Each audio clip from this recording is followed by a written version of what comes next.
Good morning, and welcome to Planet Leadville for Monday, May 11th, 2026. Unseasonably warm temperatures this week will be melting that fresh mountain snow, which is why today's feature turns to the waterways, specifically the Mount Elbert Power Plant located in southern Lake County.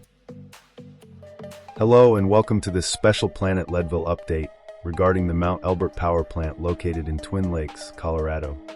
On May 7th, 2026, Altitude Realtors out of neighboring Summit County hosted a Zoom meeting entitled An Update with Water Managers as part of their series Resilient Ground. Among the presenters that afternoon was an engineer from Division 2 representing the Arkansas River Basin, which includes Lake and Park counties. During the Q&A portion of the meeting, the question was asked about the status of the Mount Elbert Power Plant. Let's check in here. Rachel, while we have you, there's a question about, can you address the situation at the Mount Elbert Power Plant at Twin Lakes?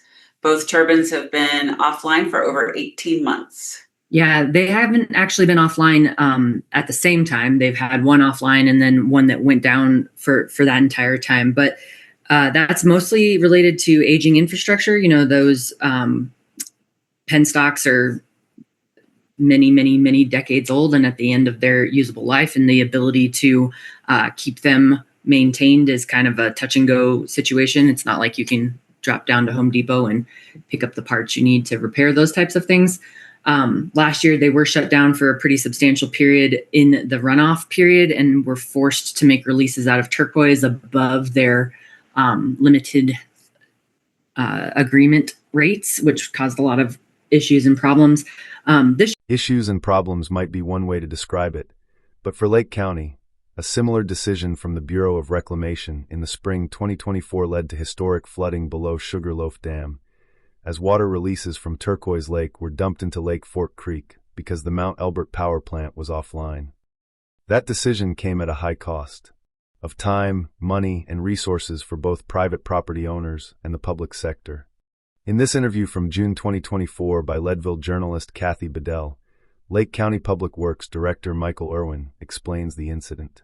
So we're with Michael Irwin, the Director for Lake County Public Works, and we're talking about County Road 5A, which has been closed off due to the road being compromised for flooding with Lake Fork Creek. Lake Fork Creek. Okay, so if you could talk a little bit about that situation, how it's evolved.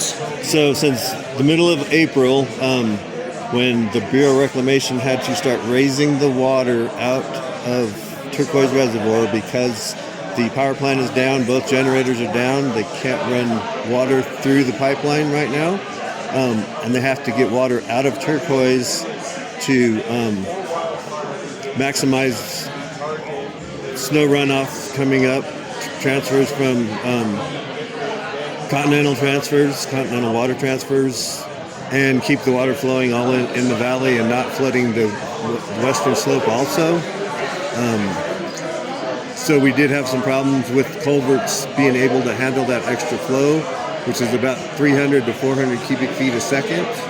So it's not exorbitant amounts of water, but for that area it is, because we normally only run 25 cubic feet a second. Okay, so I was going to ask, is it more than you usually see or that you've ever seen? Not that we've ever seen. It's been up to 800 is what I understand, but they're technically not supposed to go that high. But we've got other things going on because we've got snowmelt going on now. We've got water coming off below the lake that's adding to the flow of that creek and stuff. Just know that this closure may never happen again because it's due to get a new box culvert in it, probably this summer or next, depending on how we can deal with the water situation. Well, right, because what kind of an easement do you have there really to work with? 75 feet. Okay, yeah, it's not much. It's not much. Right. And so how long do you anticipate that portion of 5A will be blocked off? Until we're sure that the water's not going to take it out, because it already took the bank out to the asphalt, and I'm pretty sure the water was running underneath the road, so I don't know if it's continuing to wash out below the road. So I need to make sure that it's safe for people to put extra weight on that road right now. The road and bridge crew completed the repairs and culvert replacement in October of 2025. Unfortunately, for some historic ranch owners and property owners impacted by the 2024 release order, Answers and remedies have still not been resolved, now 2 years later. And what about the Mount Elbert Power Plant? What plans are in place to bring it back online at 100%? To fix the root of the problem? And what about this summer? The conversation continues. Problems.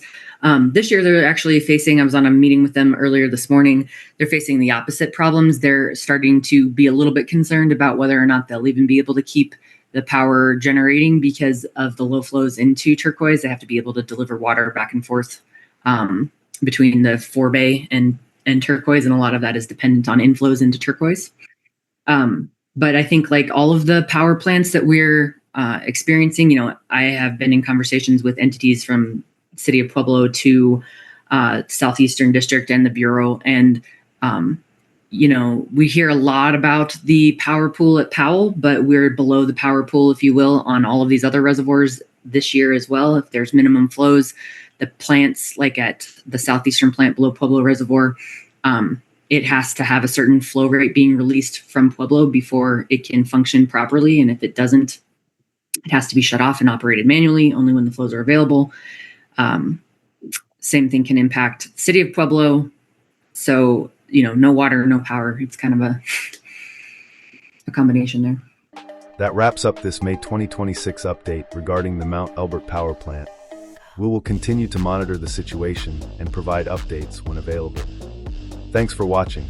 Moving on to the weather. Today's forecast from the National Weather Service calls for sunny skies with a high near 64. Light and variable wind becoming west, northwest at 10 to 15 miles per hour in the morning. Tonight's forecast calls for mostly clear skies with a low around 33. West, northwest winds at 10 to 15 miles per hour, becoming light and variable in the evening.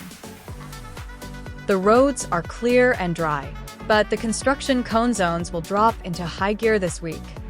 As always, check the CDOT website for the most up-to-date traffic information. For a broader look at what's happening across the state, here's the extended weather forecast from the Colorado Avalanche Information Center. High pressure building over the desert southwest will keep Colorado under increasingly warm and dry conditions through the week. Sunday night will see a decent freeze at upper elevations, followed by high temperatures reaching around 10 degrees above normal on Monday. Monday night looks like a marginal freeze, followed by highs that could reach 20 degrees above normal by midweek. That wraps up today's report. Thanks for checking in to Planet Leadville.